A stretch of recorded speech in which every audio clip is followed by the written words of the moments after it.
No es padre el que engendra, sino el que cría. Eso es lo que nos dice un dicho popular que conocemos, que lo que quiere darnos a entender es que no precisamente tenemos que ser los padres biológicos de los niños para poder ejercer el rol como tal.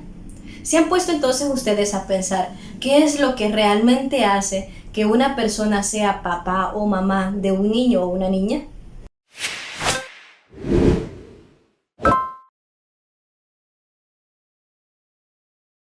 Precisamente de esto es lo que vamos a hablar cuando nos referimos a las competencias parentales.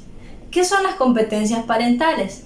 Una competencia es la capacidad que tenemos para hacer o desarrollar algo. Por tanto, una competencia parental es esa capacidad que tenemos para ser papás. ¿Pero cómo? ¿Y acaso no somos papás por el simple hecho ya de tener a los niños biológicamente? Déjenme decirles que no basta con eso. Una competencia parental se define precisamente como un conjunto de conocimientos, primero, luego de actitudes, o sea, formas que yo tengo para desarrollarme, y prácticas de crianza vinculares, formativas, protectoras y reflexivas. Vámonos un poquito deteniendo en este concepto. Nos dice que tiene que ser ese conjunto de conocimientos. Ya esto nos da una idea de qué es una competencia parental. Es decir, yo no puedo ser papá por arte de magia. Yo no puedo ser papá y simplemente cuando ya mi hijo o mi hija nace, porque la tuvimos, entonces ya tengo todas las herramientas y todos los conocimientos para ser papá. Claro que no, necesito ir adquiriendo estos conocimientos. Actitudes, ¿por qué? Porque mis actitudes van a definir también la personalidad de mi hijo o de mi hija. Necesito ir aprendiendo entonces a modelar mis actitudes de manera que sean favorables para la crianza de mi hijo o mi hija. Y luego las prácticas como tal, prácticas educativas. ¿Cuántas veces hemos escuchado decir a los papás: ¿quién va a venir a mí a decirme cómo educar o cómo criar a mi hijo o a mi hija? Si yo sé, yo lo he tenido y a mí me ha costado, dicen algunas mamás. Otras nos dicen: si yo sé qué es lo que necesita y yo sé qué es lo que quiere. ¿Realmente lo sabemos? ¿Realmente tenemos las capacidades, los conocimientos y las prácticas necesarias para poder ejercer nuestro rol como papá? Bueno, nos dice también el concepto. Estas prácticas, estos conocimientos y estas actitudes tienen que ser aprendidas y actualizadas de acuerdo a la historia. ¿Qué quiere decir? El concepto ya nos da una idea. Estas prácticas, es decir, lo que nosotros vamos a hacer como papás, nuestra forma de criar a nuestros hijos, tiene que ser aprendido.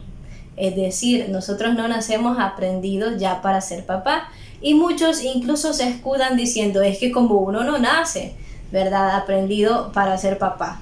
Uno no trae, no hay un manual que nos diga. Claro que hay muchas herramientas que nos indican cómo ser papás, pero hace falta aprenderlas, necesitamos formarnos. Es precisamente lo que estamos haciendo hoy acá. Entonces necesitamos aprenderlas y actualizarlas.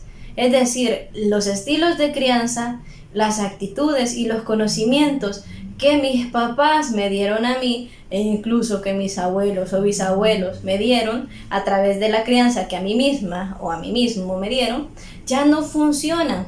Tienen que irse actualizando, e incluso actualizando de hijo a hijo. Puede que tenga yo un hijo ya mayor y otro más pequeño, no puedo criarlos de la misma manera, se tienen que ir actualizando. Esto es bien importante. Entonces, un papá o una mamá o aquellos que ejercen el rol como tal, siendo cuidadores, necesitan aprender, estar en modo de aprender siempre e irse actualizando, viendo la realidad que es tan cambiante. ¿Para qué es que nos sirven estas competencias parentales?